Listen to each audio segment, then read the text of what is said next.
estás para adorar. Vem, assim como estás diante do Pai. Vem, toda língua confessará ao Senhor, todo joelho se dobrará. Mas aquele que a ti escolher, o tesouro melhor terá.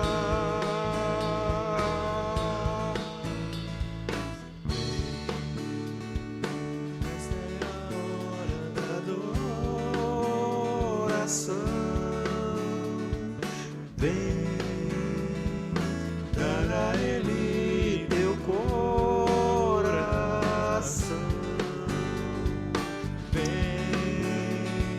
Assim como estás para adorar. Vem, assim como estás diante do Pai. Vem, toda língua confessará ao Senhor, todo joelho se dobrará. Mas aquele que a ti escolher, o tesouro melhor terá. Toda língua confessará ao Senhor, todo joelho se dobrará. Mas aquele que a ti escolher, o tesouro maior terá.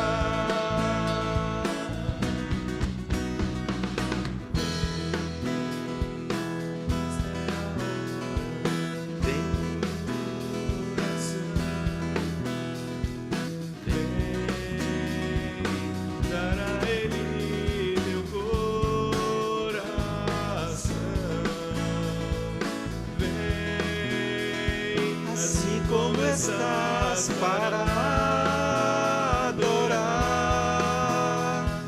Vem, que se prostrar diante do Pai. Vem,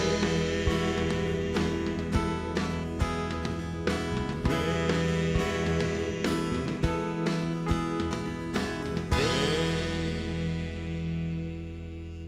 Pai, aqui estamos diante de Ti na manhã desse dia.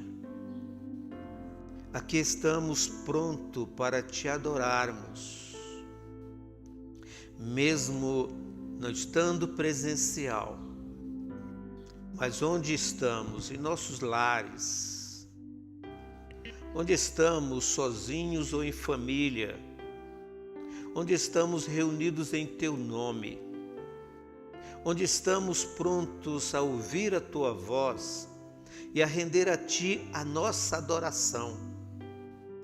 Aceita o culto que Te prestamos nesta hora.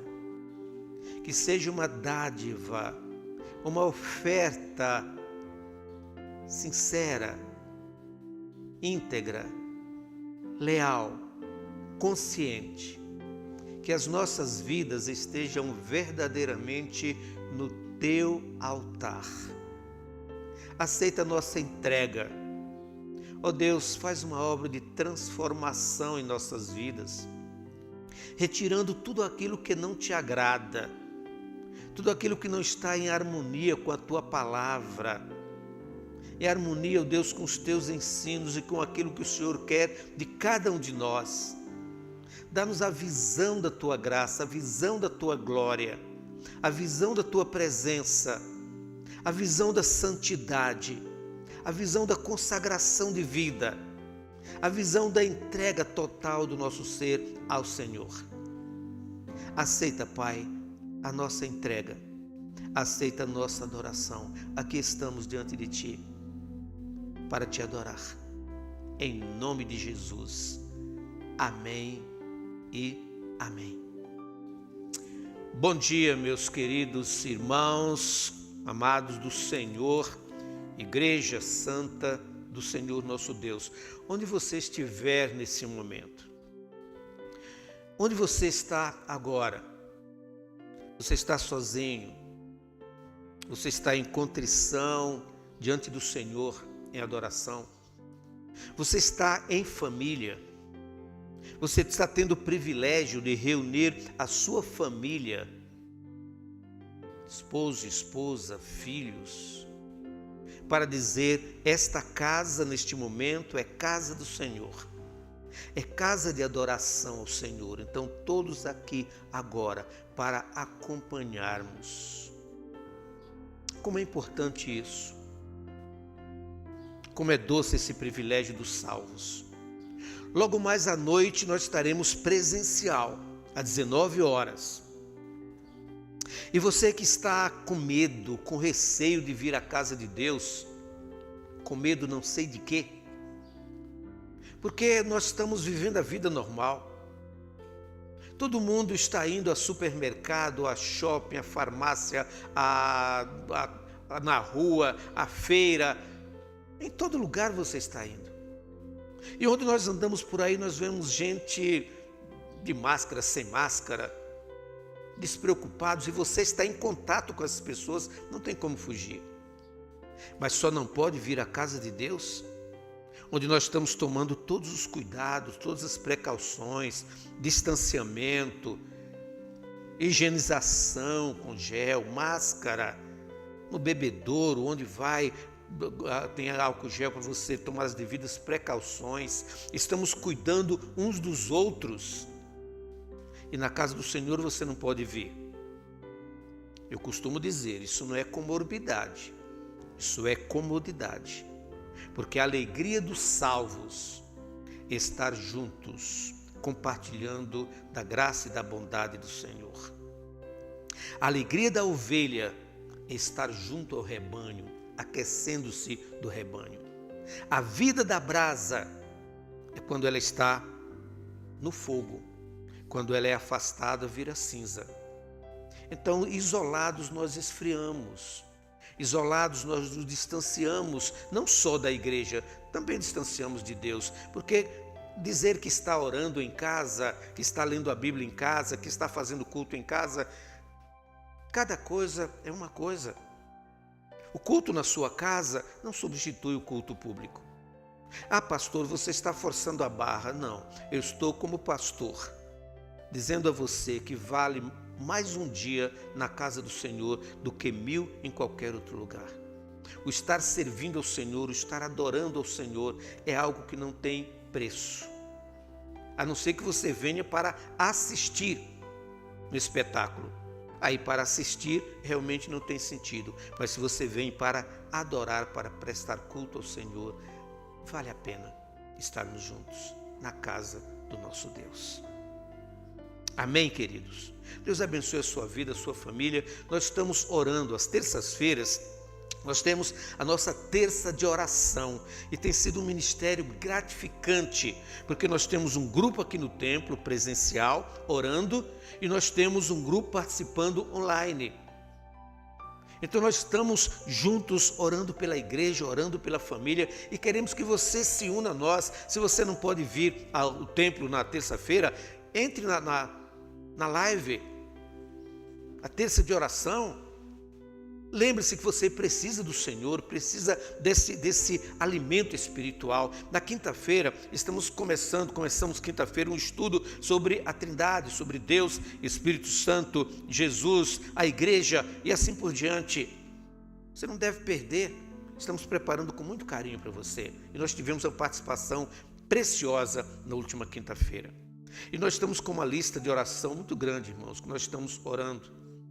E dentre eles eu quero destacar nesse momento uma campanha que eu estou fazendo em nome de Jesus, clamando aos irmãos pela vida e pela recuperação da nossa querida irmã Larissa. Eu creio que Deus vai reverter esse quadro. O médico diz que é algo crônico, que não sei mais o que lá. Isso não existe para Deus, não existe nada. Se tem alguma coisa crônica, nós vamos descronicar. Pronto. E nós vamos colocar diante do Senhor e vamos orar. Então eu quero convocar a igreja. a nos unirmos nesta campanha de oração nas terças-feiras aqui no templo, online, na sua casa, durante a semana toda, onde você estiver, quando você se colocar diante do Senhor, diga: Deus, eu creio, ajuda a minha incredulidade, porque eu quero crer que a Larissa vai se recuperar de forma total e vai voltar à sua vida normal, em nome de Jesus. Se você crê nisso, onde você está agora, diga um amém para o Senhor, porque eu estou dizendo amém agora, eu creio nisso. Nós estamos orando também pelos netinhos dos nossos irmãos Deusinho e Eliette, a Bia, o Bernardo, a Lia, que pegaram o vírus desse bendito Covid, mas Deus está cuidando, Deus é maravilhoso, Deus está recuperando, esses meninos tiram de letra, porque Deus está no controle e nós estamos orando também, estamos clamando ao Senhor. E nós temos outra lista de oração, irmãos. Nós estamos orando por Luísa, por Mazé, por Sandra, por Claudenice, sua família, sogro, pai. Nós estamos orando por meus familiares, onde estão, gente enferma por aí afora. Estamos orando pelas famílias, estamos colocando diante do Senhor. Eu quero convocar você agora, onde você está, a se prostrar comigo em oração. Se você puder se ajoelhar onde você estiver, eu desafio você a fazer isso agora. E nós vamos colocar essas questões diante do Senhor, orar por nossa igreja, orar por tudo aquilo que Deus nos tem dado de bom e nos abençoado, e vamos clamar ao Senhor. Se você puder se ajoelhar, faça isso agora, e nós vamos clamar ao Senhor em nome de Jesus. Vamos orar. Querido Deus, mais uma vez estamos na Tua presença, e desta feita, Pai, para clamarmos a Ti. Nós já Te adoramos em oração, já colocamos o nosso sentimento, o nosso desejo sincero de Te adorarmos de todo o nosso coração. Agora, Pai, nós olhamos para o Deus dos deuses, o Senhor dos senhores, o Deus eterno, o Deus que tem todo o poder, que tem toda a autoridade no céu e na terra, porque foi o Deus que criou, foi o Deus que preserva, o Deus que salva.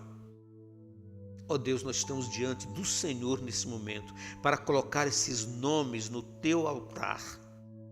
Nós destacamos o nome de Larissa, Pai, que tem passado por esse momento tão difícil, e nós cremos, Pai querido, que o Senhor vai ouvir as nossas orações e vai restaurar de forma completa a Larissa, vai fazer um milagre na vida da Larissa, para a glória do Senhor. Nós cremos, Pai, nós cremos, Senhor.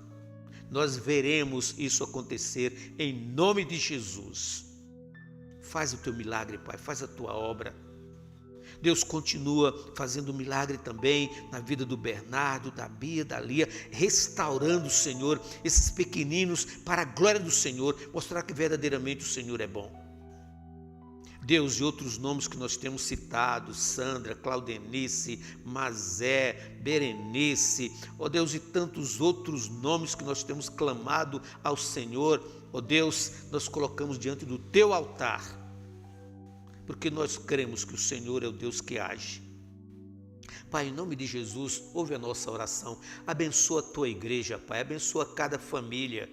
Nós temos as nossas necessidades diferentes e temos necessidades comuns, porque Tu nos conheces e Tu sabes o de que precisamos. Estamos colocando a nossa vida, a nossa família, a Deus, agora no Teu altar, para que o Senhor nos conceda a graça de vermos as nossas questões resolvidas, mas sobretudo, Senhor, a nossa vida espiritual seja de forma completa restaurada para a glória do Senhor, que nós tenhamos alegria em glorificar o Teu nome, em orar, em cantar, em testemunhar do Senhor, em falar das Tuas obras, que haja essa alegria em nós. Nós pedimos, Pai, que a graça do Senhor seja manifesta em nossas vidas, para a glória Tua, Pai, em nome de Jesus. Amém, amém. Ó meus amados irmãos, como é bom podermos sentir esta alegria, sentir este gozo. Eu estou sentindo no meu coração, e eu creio que você está sentindo também, onde você está, nós estamos adorando ao nosso Deus. E nós estamos numa grande campanha missionária. Esta campanha tem sido uma bênção maravilhosa, preciosa, experiências fantásticas. Hoje à noite ontem nós tivemos o nosso drive-thru, mas foi fantástico, gente vindo aqui buscando, e ainda hoje à noite, Levi, hoje à noite nós vamos ter a continuação da nossa feira missionária de ontem.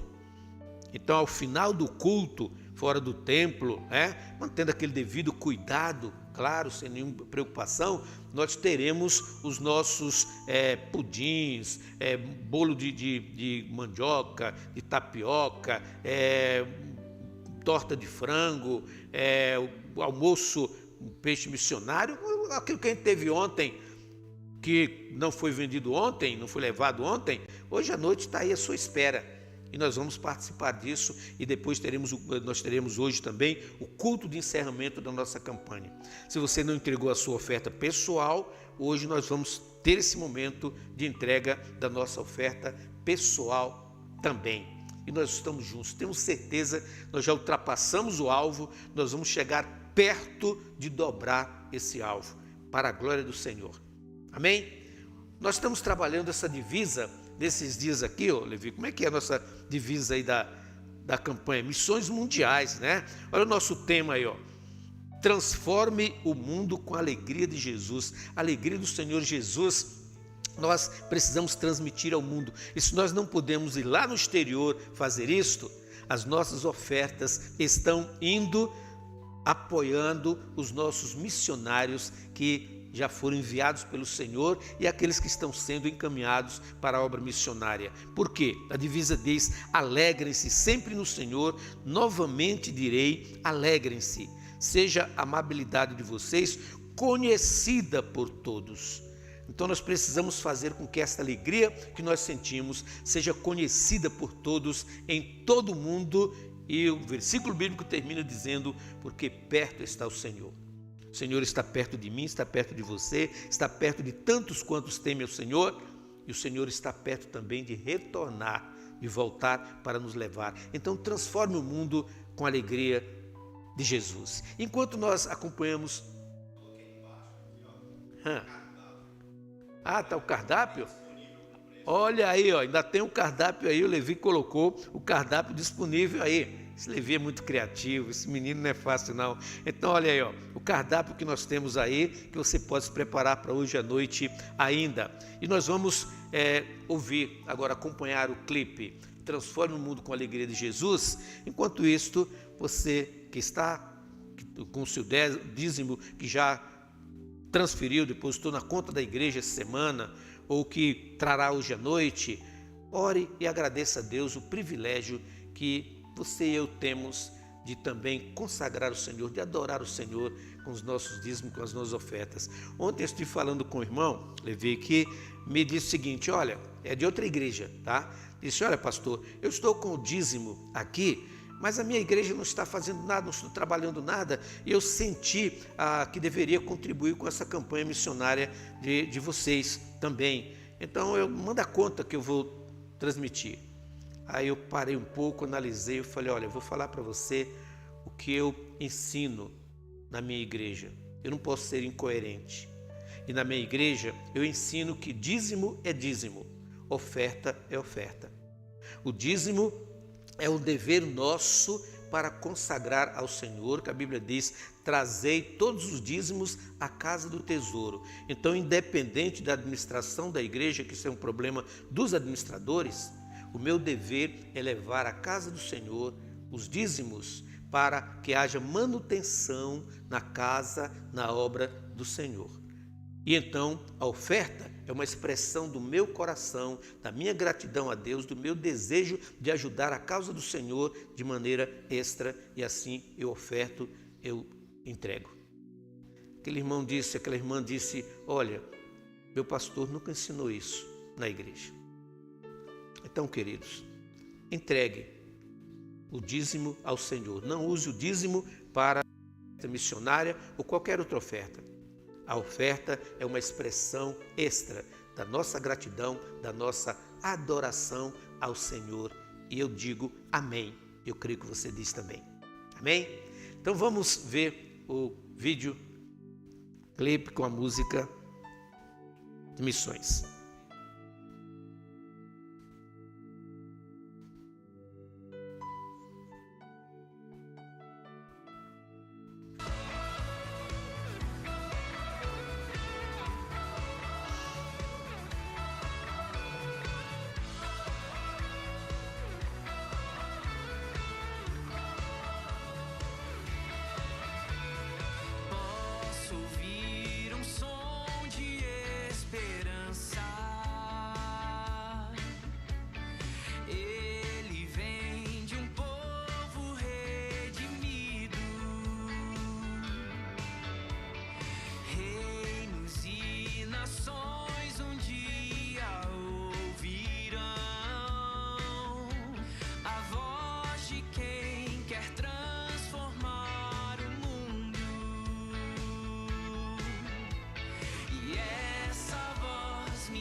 Me abraça com tua graça e me faz dizer: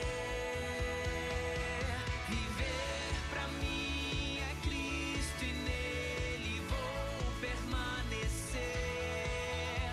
Levar ao mundo a alegria que me faz viver, e assim eu vou seguir até que a terra se alegre em ti, Jesus, se alegre em ti.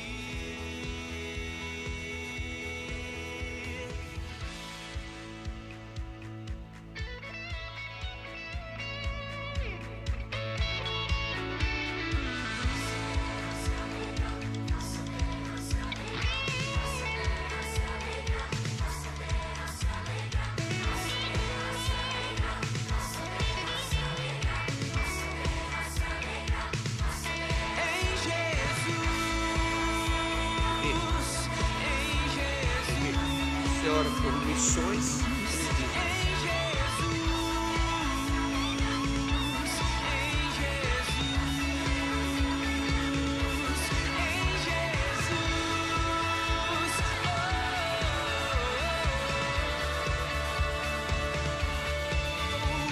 em viver pra mim é Cristo e nele vou permanecer. Levar ao mundo a alegria que me faz viver, e assim eu vou seguir até que a terra se alegre em ti, Jesus, se alegre em ti.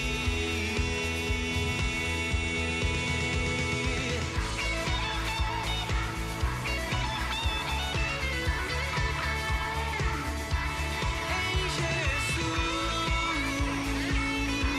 em Jesus.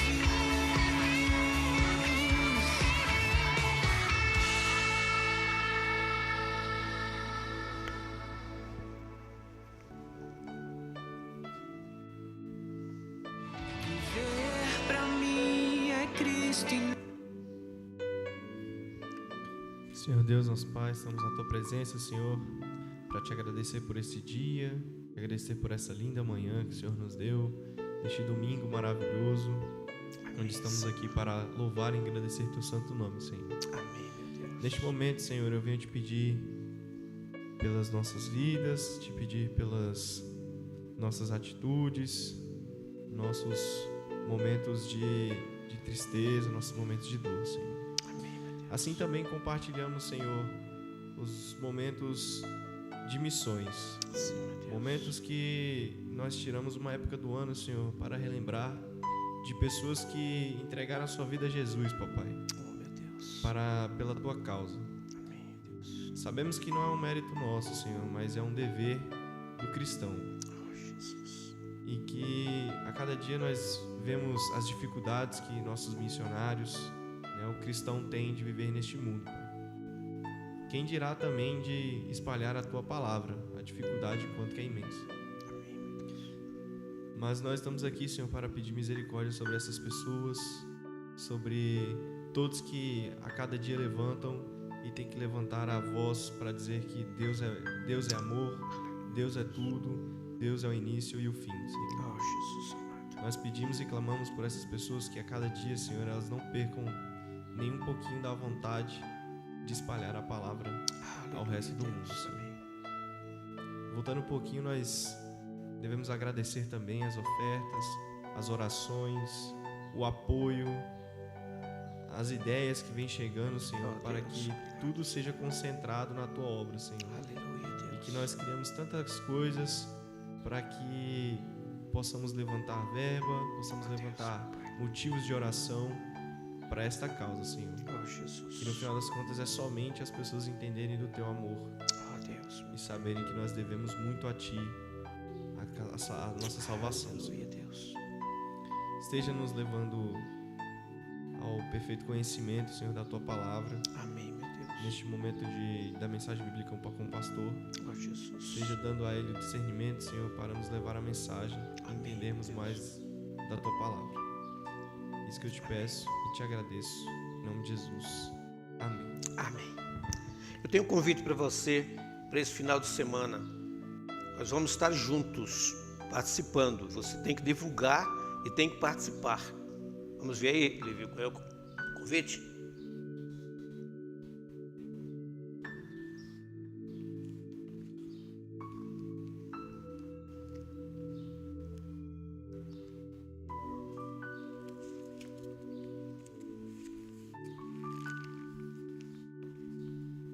Muito mais que apoiar o trabalho dos obreiros que vão aos campos, a igreja deve fazer seu papel de multiplicar discípulos de Cristo no lugar onde está situada. A Junta de Missões Nacionais convida você e sua igreja para participar da Conferência Evangelística Porque Ele Me Amou, nos dias 20 e 21 de novembro, às 8 horas da noite. A programação contará com a palavra dos pastores Fernando Brandão e Michel Piragini. Convide seus amigos e participe através de nossos canais no YouTube e Facebook. Marque na agenda, dias 20 e 21 de novembro, às 8 horas da noite. Conferência Evangelística Porque Ele Me Amou.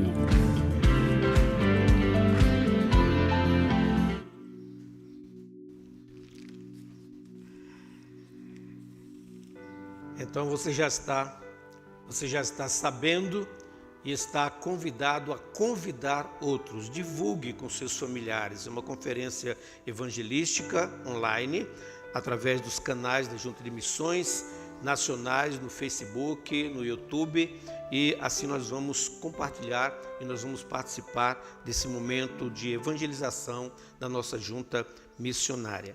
Meus amados, nós estamos finalizando os estudos que estávamos fazendo nas cartas escritas às 7 igrejas da Ásia. Então vamos concluir. Abra sua Bíblia agora, ou acompanhe na tela, o que for melhor para você. Apocalipse capítulo 3, versículos 14 até o versículo 22. E nós vamos ler esse texto, carta à igreja em Laodiceia.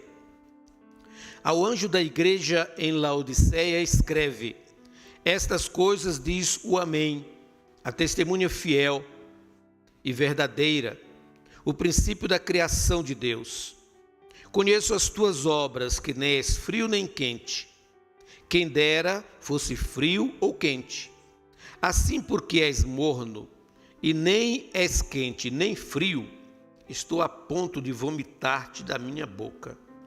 Pois dizes: estou rico e abastado e não preciso de coisa alguma, e nem sabes que tu és infeliz, sim, miserável, pobre, cego e nu. Aconselho-te que de mim compres ouro refinado pelo fogo para te enriqueceres, vestiduras brancas para te vestires, a fim de que não seja manifesta a vergonha de tua nudez, e colírio para ungir os teus olhos, a fim de que vejas. Eu repreendo e disciplino a quantos amo. Sê, pois, zeloso e arrepende-te. Eis que estou à porta e bato. Se alguém ouvir a minha voz e abrir a porta, entrarei em sua casa e cearei com ele e ele comigo. Ao vencedor, dar-lhe-ei sentar-se comigo no meu trono, assim como também eu venci e me sentei com meu Pai no seu trono. Quem tem ouvidos, ouça o que o Espírito diz às igrejas.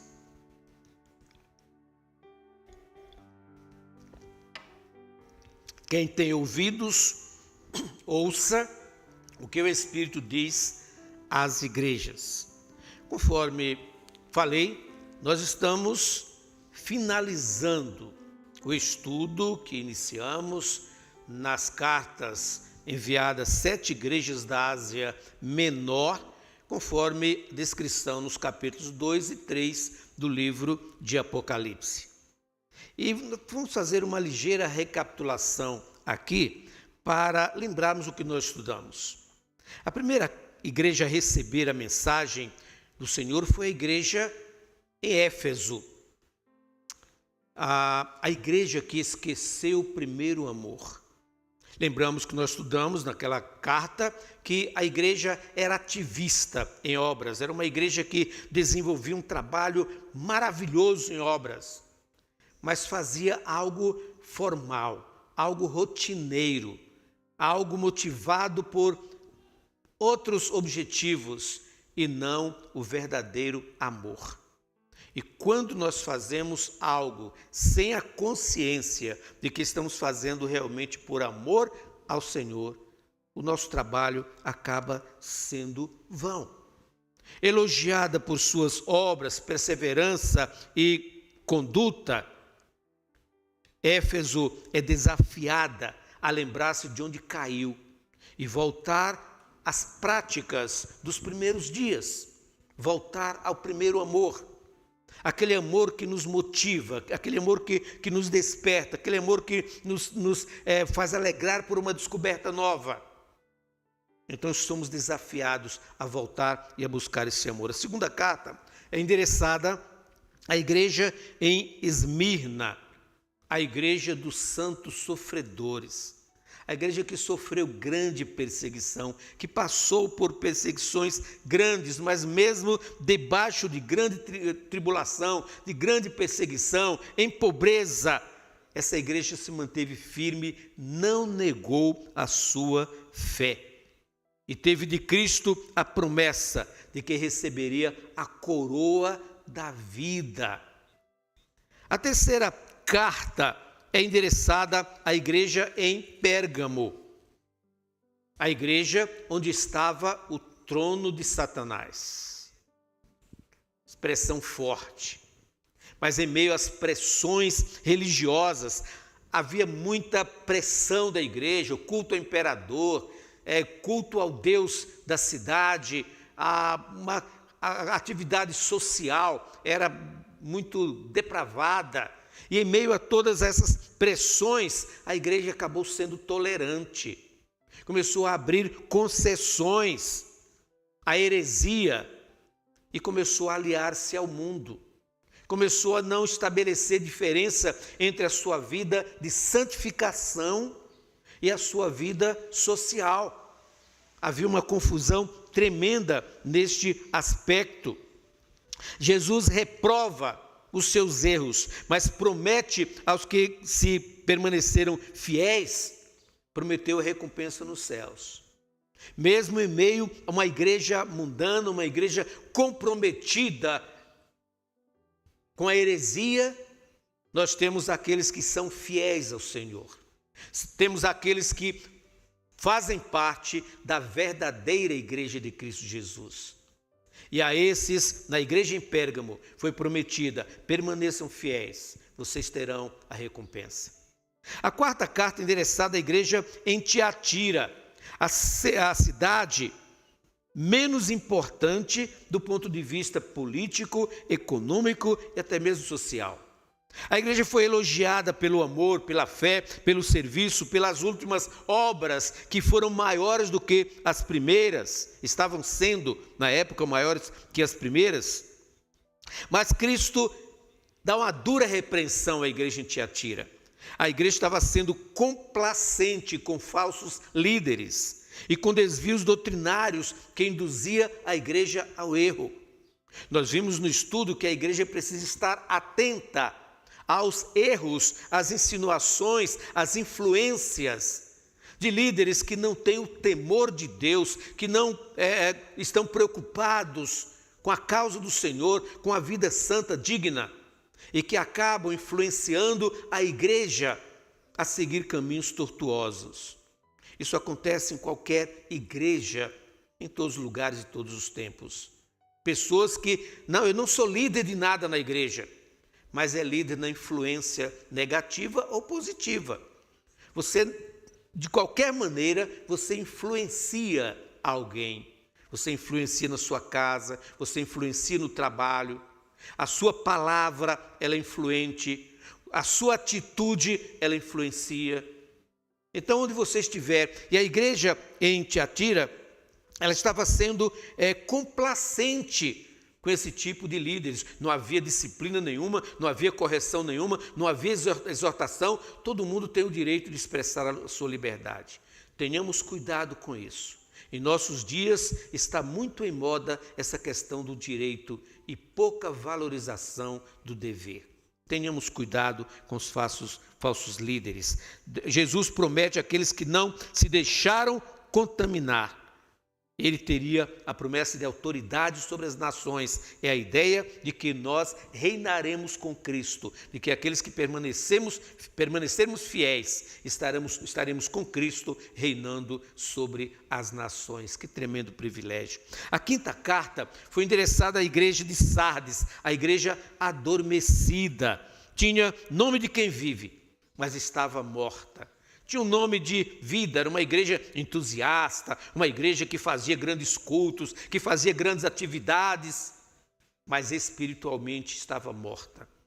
Era viva na sua ação externa e humana, mas na sua vida espiritual era morta. E Jesus, então, repreende esta igreja. Diz o texto bíblico que havia umas poucas pessoas que permaneceram fiéis, mas a essas poucas pessoas Jesus considerou dignas essas pessoas e prometeu que andariam vestidas de branco com ele. Já pensou isto? Que promessa maravilhosa! A sexta carta foi endereçada à igreja em Filadélfia, a igreja fiel. A igreja que não recebeu nenhuma crítica do Senhor, que não recebeu nenhuma advertência por parte do Senhor. Junto com Esmirna, foram as únicas que mantiveram a firmeza e a fidelidade no testemunho nos séculos seguintes. São as duas que permanecem até os nossos dias. As outras foram extintas, mas essas duas permanecem e elas têm lições preciosas para nos mostrar em nossos dias. Pela sua fidelidade, seria guardada da provação, da grande tribulação que viria sobre a terra, conforme nós lemos em Apocalipse 3:10. E nós sabemos que estamos aguardando grande tribulação sobre a terra. Já estamos passando por tribulações, mas tribulações maiores serão guardadas. E a palavra de Deus diz aqui que a igreja em Filadélfia seria guardada da provação. Não era na provação, era da provação. Então essa tribulação que virá para o mundo, para julgar o mundo, a igreja do Senhor, os fiéis em Cristo, não participaremos, porque nós seremos arrebatados antes, seremos livres da provação, da tribulação e não na tribulação. Então vale a pena realmente ter uma vida consagrada, santificada ao Senhor, verdadeiramente lavada pelo sangue do Cordeiro, ter o nome escrito no livro da vida e podermos ter essa expectativa de que na grande tribulação nós não iremos sofrer, nós seremos levados pelo Senhor, e eu creio nisso. Feito esse resumo, nós chegamos à última das 7 cartas, que é a igreja de Laodiceia, a igreja morna, a igreja que não era nem quente nem fria. Era uma igreja morna. E você já sabe, já tem experiência do que seja colocar água morna na sua boca. Não tem essa experiência? Então assim era a igreja de Laodiceia. Convém lembrar, antes disso, que as igrejas às quais foram enviadas essas cartas não eram igrejas fictícias. Não era apenas uma ideia de igreja, não eram simplesmente imaginárias. Eram igrejas reais, igrejas que existiram, estavam localizadas na Ásia Menor, na época do Império Romano. Escavações escatológicas podem provar isto, e como também a prova da existência das 2 últimas igrejas que eu citei, Filadélfia e Esmirna, que ainda existem comprovando isso. O que acontece é que Jesus se apresenta a João, manda que ele escreva às igrejas, escolhendo aquelas 7 igrejas da Ásia, que estaria representando as igrejas em todos os tempos, em todas as ocasiões, em todas as circunstâncias. Em todas as épocas nós vemos igrejas como Éfeso, como Pérgamo, como Sardes, como Esmirna, como Filadélfia, como Laodiceia. Em todos os tempos nós vemos igreja dessa natureza. Em forma escritas de forma literal para os cristãos do primeiro século, essas cartas têm significado espiritual para todas as igrejas em todos os tempos.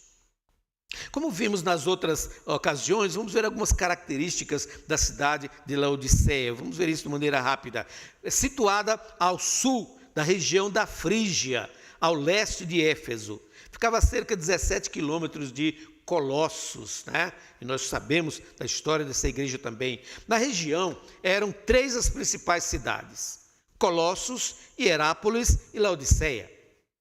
Colossos ficou conhecida por suas fontes de água fria, águas geladas, águas frias. Hierápolis, por seu turno, foi conhecida por suas fontes de águas termais. E Laodiceia, conhecida por suas águas mornas. Por que isso? Porque Laodiceia não tinha fonte de água. Recebia água de Hierápolis e de Colossos. Só que essas águas vinham via aquedutos. E quando chegavam em Laodiceia, já estavam morna. A água que era fria já tinha esquentado, a água que era quente já tinha se tornado morna. Então Laodiceia é conhecida por sua água imprópria ao consumo. E ao receber esta água, ou melhor, ao beber dessa água, muitas pessoas não aguentavam, vomitavam. Laodiceia era um grande centro bancário e comercial. Foi destruída por volta do ano 61 a.C. E no seu orgulho, na sua presunção, ela mesma se autoconstruiu sem depender de recursos externos, sem depender do Império Romano. Então isso trazia para a igreja um certo orgulho de que eram autossuficientes, eram capazes de poder fazer isto. A cidade de Laodiceia, hoje está, no seu lugar está a igreja, melhor, a cidade de Denizli, na Turquia. Então não mais Laodiceia, mas esse novo nome na Turquia. Mas a igreja permanece nessa cidade, não foi destruída no terremoto. Tinha uma próspera indústria de tecidos, tinha uma lã aveludada, escura, extraída das ovelhas negras, então tornando-se o orgulho da cidade pelas roupas que fabricava. Então, um centro bancário, um centro bancário extraordinário, essa indústria próspera, e também tinha ainda um importante centro médico, que era produzido um colírio, um unguento, que era usado para a cura tanto dos ouvidos quanto dos olhos, mas principalmente dos olhos. Então essa cidade se orgulha demais. Ela era capaz de se automanter, ela era autossuficiente. E aí me impressiona como Jesus faz um jogo de figuras para ilustrar a atitude da igreja. valendo-se dessas 3 formas de comércio que a cidade se dedicava. Jesus se identifica à igreja. No versículo 14, ele diz: ao anjo da igreja em Laodiceia, escreve: estas coisas diz o Amém, a testemunha fiel e verdadeira, o princípio da criação de Deus. Ao anjo da igreja em Laodiceia. Jesus identifica a igreja de 3 formas. Primeiro, como o Amém. O que isso significa? No começo de uma frase, de uma afirmação, ela tem o sentido de certamente ou verdadeiramente isso acontece. Então Jesus é o Amém, verdadeiramente é a palavra, verdadeiramente é a verdade suprema. No final da frase, é o que nós usamos hoje, significa assim seja. Então Jesus Cristo, ele é o certamente, ele é o sim, e ele é o Amém, ou seja, é o assim seja. É o começo e é o fim. Ele é tudo com relação às promessas de Deus. Hebreus capítulo 1, versículo 3, nos diz que Cristo é a expressão exata do ser de Deus. O apóstolo Paulo nos diz que nele habita corporalmente toda a plenitude da deidade. Isso implica autoridade externa para avaliar da mais justa e acurada maneira a situação de Laodiceia. Ele é a expressão exata do ser de Deus. Nele habita corporalmente toda a deidade divina. Então isso lhe dá autoridade para censurar a igreja em Laodiceia e para dizer o que ele disse a respeito dela. O princípio da criação de Deus, não que seja ele a primeira criação de Deus, como querem os heréticos, que afirmam que Jesus não existe como filho de Deus, Jesus foi a primeira criação de Deus. Assim dizem os jeovitas e muitas outras seitas heréticas. O apóstolo Paulo afirma em Colossenses capítulo 1, versículos 15 a 18, diz, quando diz, é a imagem do Deus invisível, diz que é o primogênito de toda a criação. E o apóstolo Paulo diz, nele foram criadas todas as coisas foram criadas por ele, e nele todas as coisas se mantêm unidas. O que Paulo está dizendo? Ele criou todas as coisas foram criadas nele, e nele permanecem todas as coisas. Então ele escreve à igreja em Laodiceia, dizendo que ele é o princípio da criação de Deus. Não no sentido de ser a primeira criação, mas no sentido de que nele existe toda a criação do Senhor. Em João capítulo 1, versículo 3, nós lemos que o verbo era Deus. Diz o apóstolo João, no princípio era o verbo, e o verbo estava com Deus, e o verbo era Deus. Ele estava no princípio com Deus. Todas as coisas foram feitas por intermédio dele, e sem ele nada do que foi feito se fez. Nele estava todas as coisas, ele criou todas as coisas, nada sem ele se faria. Jesus condena a falsa segurança da igreja. Ele diz no versículos 15 e 16, conheço as tuas obras, nem és frio nem quente. Quem dera fosse frio ou quente.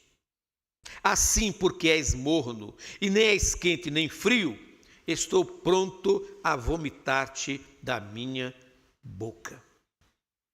Valendo-se das 3 formas de comércio a que se dedicava a cidade, Jesus faz uma análise da igreja, dirigindo-lhe sérias advertências. Primeiro, conheço as tuas obras. Você vai lembrar que em todas as cartas, Jesus sempre disse para a igreja, eu conheço. Porque ele anda no meio das igrejas. Ele conhece cada igreja, ele conhece a mim, conhece a você. Nós podemos enganar os homens, mas não podemos jamais enganar o nosso Deus. Nós podemos até dizer que somos melhores pessoas, que somos os melhores crentes, que somos os melhores servos. Mas é o Senhor que nos conhece e sabe quem verdadeiramente nós somos. Jesus se queixa da letargia da igreja. Ele não dá nenhum elogio a Laodiceia. Eu conheço as tuas obras. Não és nem quente nem frio. É uma igreja morna. É uma igreja sem vida. É uma igreja sem entusiasmo. É uma igreja sem expressão. E eu estou pronto a vomitar-te da minha boca. A letargia espiritual da igreja de Laodiceia causava repugnância ao Senhor Jesus. Não és quente nem frio.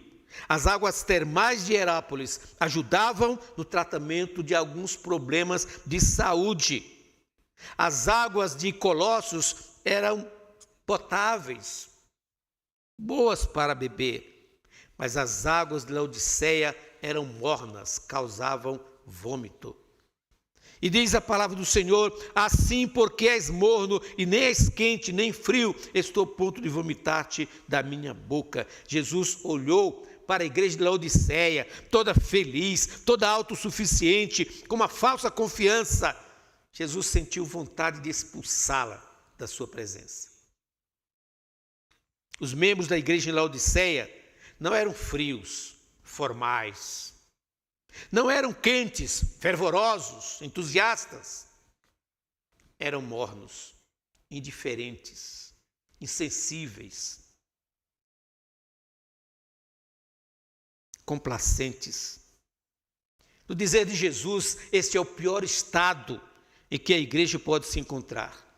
Seria mais fácil para ele julgar uma igreja fria ou uma igreja quente, mas a igreja morna não tinha nem como avaliar. A enganosa confiança versus uma severa repreensão. A igreja estava se enganando a si mesma e Jesus lhe traz uma severa repreensão. Versículo 17 diz: pois dizes, estou rico, abastado, não preciso de coisa alguma, e nem sabes, diz o Senhor, que és infeliz, miserável, pobre, cego e nu. 3 afirmações aos laodicenses expressam a sua soberba arrogância. 3 afirmações deles expressam a sua soberba, a sua arrogância. Primeiro, estou rico.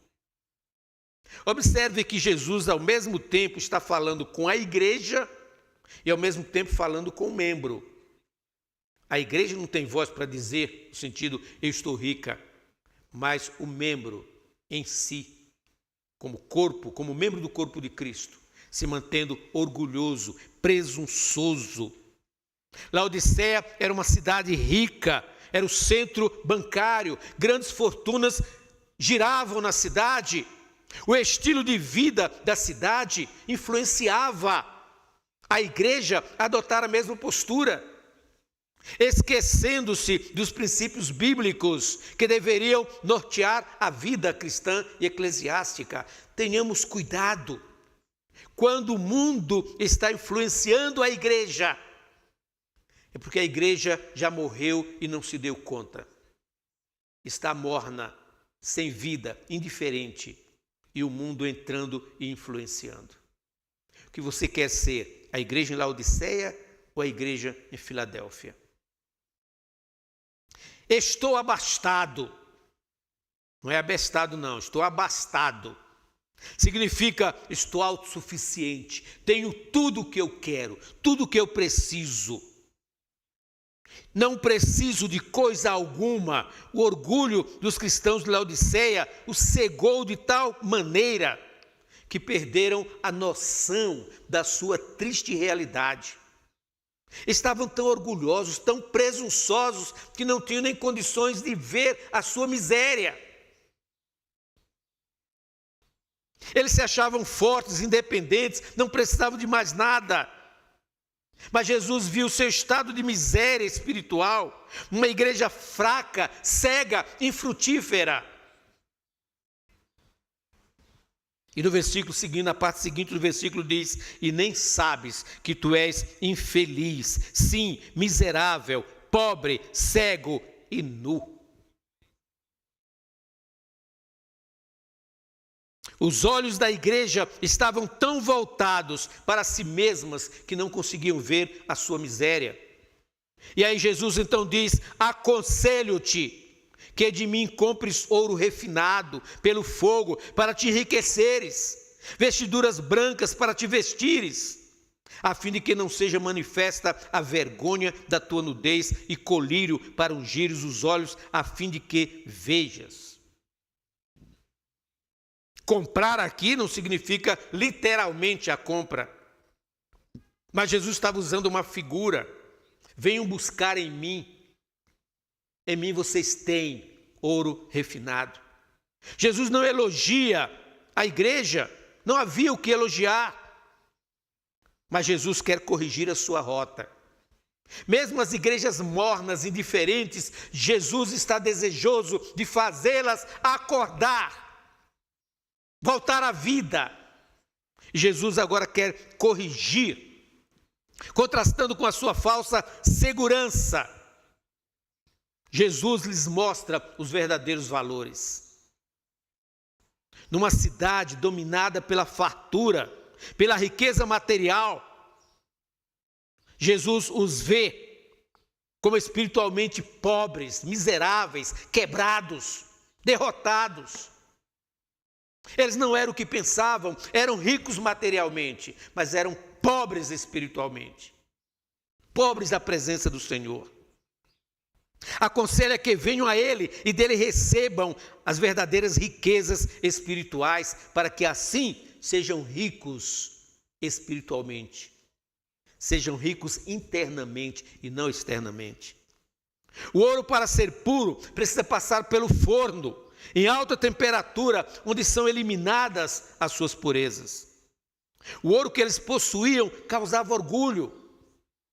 Precisavam passar pelo forno da provação de Deus, para que a sua fé fosse refinada e fortalecida. Nós precisamos passar pelo forno, pela provação do Senhor, para dele termos ouro refinado.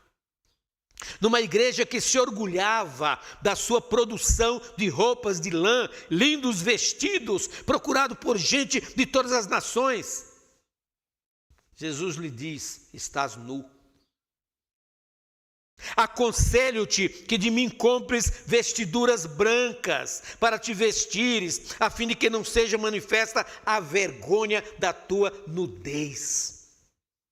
Estavam bem vestidos externamente, mas intimamente estavam nus, sem a presença do Senhor, sem o vigor do Espírito, sem a presença do Espírito Santo de Deus. As roupas que usavam cobriam a sua visão, a sua nudez dos olhares dos homens, mas não cobriam a sua nudez dos olhares de Deus, dos olhares de Cristo. A igreja estava despida e não tinha nada para cobrir a nudez dos seus pecados. Jesus lhe aconselha a vestir-se de vestes espirituais, vestes brancas, que é a justiça de Cristo Jesus. Escrevendo aos Colossenses, Paulo fala do despir-se do velho homem, o vestir-se do novo, que se refaz para o pleno conhecimento, segundo a imagem daquele que o criou. Colossenses 3:10.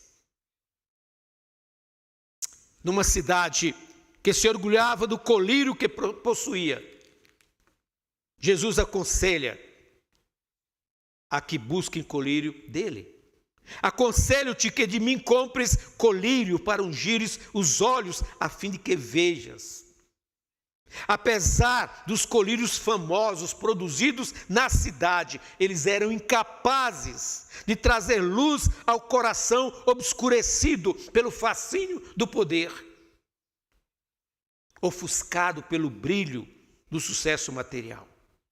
Estavam tão obcecados pelo poder, aquilo que eles tinham, que eles adquiriam, pelas riquezas, pelos vestidos belos que usavam, tecidos preciosos. Os seus olhos não permitiam que eles vissem o Senhor. Meus amados, muitas vezes nós não temos grande conta bancária, não temos vestidos, roupas preciosas, mas nós temos uma cegueira muito grande para ver a nossa miséria espiritual e olhar para a graça soberana do Senhor e buscar nele a verdadeira riqueza, a verdadeira vestimenta. Há muita gente tão obcecada pelo trabalho, pela busca da riqueza, que não tem tempo para Deus. E nós vemos no mundo corrido, no mundo desafiador, a que nós corramos atrás do material, do que necessitamos, mas não nos esqueçamos da prioridade, que é o Senhor Jesus. Jesus dá à igreja uma palavra de repreensão. Ele diz aqui: eu repreendo e disciplino a quantos amo. Sê, pois, zeloso e arrepende-te. É interessante que mesmo aquela igreja morna, indiferente, fria, era alvo do amor do Senhor. Jesus nos ama, nos busca, nos repreende, nos castiga. Deus castiga no sentido da sua severa repreensão. Muitas vezes nos repreende apenas dizendo: não faça isto. Outras vezes repreende dizendo: pague o preço, as consequências pelo seu erro. A repreensão e disciplina do Senhor tem por objetivo o arrependimento, tem por objetivo levar você a sentir o seu erro, a sentir o seu pecado, a dizer: eu pequei diante do Senhor, como fez Davi, pequei diante de ti, fiz o que era mal aos teus olhos. Esse é o objetivo da disciplina, da correção. Mas muitos não querem ser repreendidos, não querem ser disciplinados. A correção que vem de Deus é uma manifestação do seu poder. Observe o que diz o escritor aos Hebreus no capítulo 26, no capítulo 12, versículos 6 e 11. Porque o Senhor corrige o que ama e açoita a qualquer que recebe por filho. E, na verdade, toda correção ao presente não parece ser de gozo, senão de tristeza, mas depois produz um fruto pacífico de justiça nos exercitados por ela. Quando nós somos repreendidos, somos disciplinados, no momento nós não gostamos, muitas vezes. É isso que acontece com o filho quando é repreendido pelo pai e pela mãe. Mas esse fruto dessa repreensão vai ser visto lá na frente, quando o filho vai olhar atrás e dizer: eu louvo a Deus pelo meu pai, que me disciplinou, pela minha mãe, que me corrigiu, eu sou grato. Como membro do corpo de Cristo da igreja, eu sou grato à igreja que não foi complacente com o meu erro. Eu sou grato à igreja que soube me corrigir na hora certa. E agora, por causa desta correção, eu me volto para o Senhor muito mais forte, muito mais corrigido, muito mais firme no Senhor. Ouvi de uma irmã dizendo: por algum tempo eu pensei que eu era crente, que eu era salvo em Cristo. Mas a igreja me ensinou a ver o meu pecado e a ver que eu preciso ser lavada pelo sangue de Jesus. É moda em nossos dias confundir amor com liberdade irrestrita, com ausência de limites e com um tratamento sempre frágil, complacente com o pecado. O mundo está invertido. O mundo está de contrário.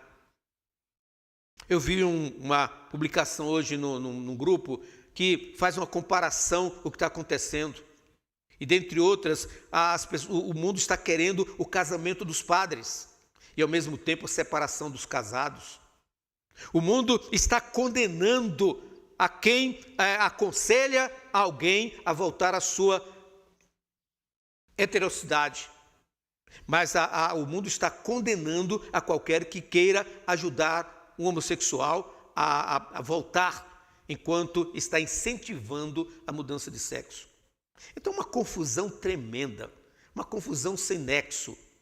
E essa influência do mundo, como disse, acaba entrando na igreja e fazendo com que nós também achemos que tudo é normal, que tudo é perfeitamente concebível em nossos dias. A Bíblia ensina de modo diferente. O verdadeiro amor repreende e disciplina, jamais condescende com o pecado. Mesmo assim, não rejeita o pecador. O verdadeiro amor, pai, o verdadeiro amor, mãe, corrige o filho.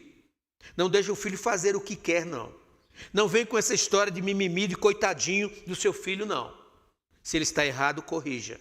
Faça a correção. Ele vai te agradecer amanhã. Pode estar certo disso. Ele vai te agradecer. A solução para os cristãos de Laodiceia seria o completo arrependimento para uma perfeita transformação. Sê, pois, zeloso e arrepende-te. Precisavam de zelo para com Deus e precisavam de arrependimento para experimentarem a verdadeira transformação. Eis que estou à porta e bato. Jesus pôs uma porta aberta na igreja de Filadélfia, conforme lemos em Apocalipse 3:7. Mas a igreja de Laodiceia colocou uma porta fechada diante de Jesus. Que contraste tremendo! Por incrível que possa parecer, o texto diz que o nosso Senhor, o Senhor da igreja, estava do lado de fora da sua própria igreja. Estava desejando entrar, estava batendo na porta, mas a porta estava fechada. A igreja havia fechado as portas para o Senhor, tamanha a sua indiferença. Ele não arromba a porta, ele bate. Ele não força ninguém a abrir, ele bate. A salvação é oferecida a todos, como também a vida de santificação é oferecida a todos. Cada um é livre para tomar a sua própria decisão, para rejeitar ou para aceitar. Concluindo, queridos, o texto diz: ao vencedor dar-lhe-ei sentar-se comigo no meu trono, assim como também eu venci e me sentei com meu Pai no seu trono. Apocalipse 3:21. A carta à igreja de Laodiceia é um convite ao arrependimento, autoanálise. Ela se encerra, apesar de tudo, com uma promessa de triunfo. Ao vencedor dar-lhe-ei sentar-se comigo no meu trono. Encerrando as cartas, dentro da visão recebida, o apóstolo João agora, ele está contemplando a igreja, não mais na terra, mas ele está contemplando a igreja no céu. Se você observar no capítulo 4, a partir do capítulo 4, ele deixa para trás as lutas, tudo aquilo que é passado, e ele foca a sua mente, o seu pensamento nos céus. Os falsos judeus são passados, as perseguições são passadas. Agora nós passamos a ver o trono de Deus. E ele diz aos crentes da igreja de Laodiceia que se arrependam, os verdadeiros cristãos que se voltem para o Senhor, porque nós estaremos com Ele no trono, onde Ele foi. Ele diz: onde já estou ao lado do Pai, e eu vou permitir que vocês sentam ao meu lado. Você está pronto para sentar-se no trono de Deus ao lado de Cristo? Você já parou para analisar todo o significado da vida cristã, todo o significado de uma vida com Deus? Ao vencedor dar-lhe-ei sentar-se comigo no meu trono. Não somente os vencedores da igreja em Laodiceia, mas todos os vencedores em todos os tempos terão o privilégio de reinar com Cristo Jesus. Tal honra não seria para os orgulhosos, autossuficientes, mas para aqueles que ouviram e obedeceram à voz do Senhor eterno. Jesus foi obediente ao Pai aqui na terra e foi exaltado ao lado dele no céu, conforme lemos em Filipenses 2, 8 e 9. Somente aqueles que ouviram e obedeceram serão exaltados à semelhança de Cristo. Quem tem ouvidos para ouvir, ouça o que o Espírito diz às igrejas. Você tem ouvidos, esteja atento, ouça, que sejamos achados fiéis na vinda gloriosa do Senhor Jesus, independente das aflições, provações que venhamos a enfrentar. Sejamos firmes, não mornos, mas quentes no Senhor, dependentes da sua graça. Que o Senhor nos abençoe. Querido Deus, eterno Pai, aplica a Tua palavra aos nossos corações. Dá-nos a visão da Tua glória. Dá-nos amor à Tua palavra, para estudarmos, para ler com dedicação. Deus, que tenhamos a exata noção do que seja o comprometimento contigo e comprometimento com o mundo. Que o nosso compromisso seja com o Senhor. Que a graça do nosso Senhor e Salvador Jesus Cristo, que o amor de Deus, o nosso eterno e soberano Pai, amor que nos resgata, mas também que nos disciplina, que nos corrige, que as doces consolações do Teu Santo Espírito que conosco está, que em nós habita, ó Deus, que essa Trindade Santa esteja conosco todos os dias da nossa vida e com todo o Teu povo espalhado na face da terra, até a vinda gloriosa de Jesus. Amém e amém. Deus em Cristo nos abençoe. Logo mais às 19 horas, culto presencial, também online, e estaremos encerrando nossa campanha missionária. Venha participar conosco. Vamos juntos.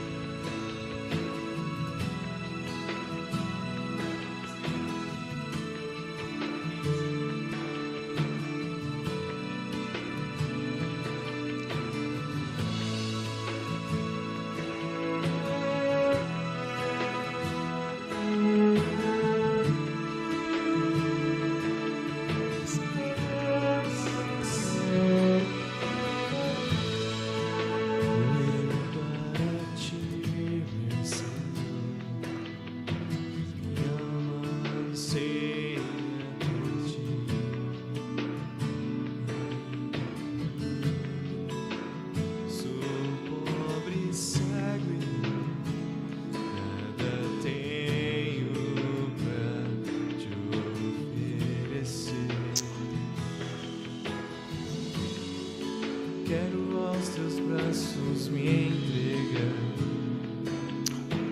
pois sei que tu me aceitas como estou. Amém, Senhor, amém. Deus, que eu te Preciso do teu ouro, purifica-me, Senhor.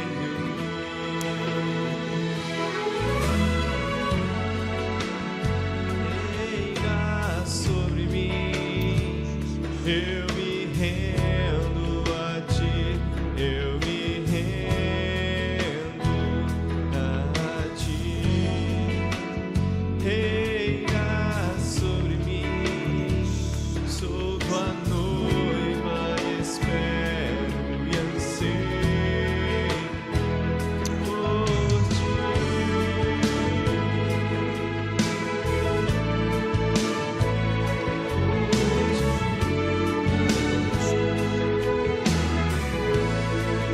glorificado seja. Minha alma anseia por ti.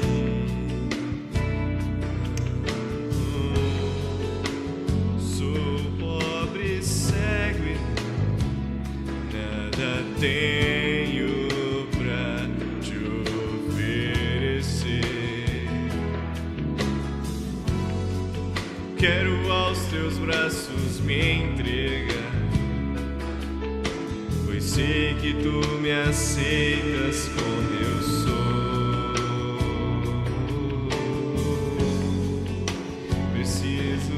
teu ouro, purifica-me, Senhor.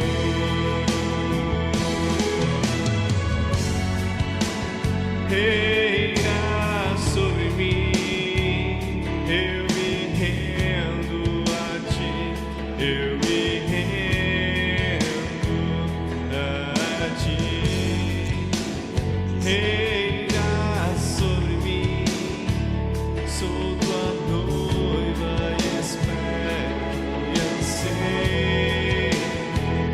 por ti. Reina sobre mim, eu me rendo a ti, eu me rendo.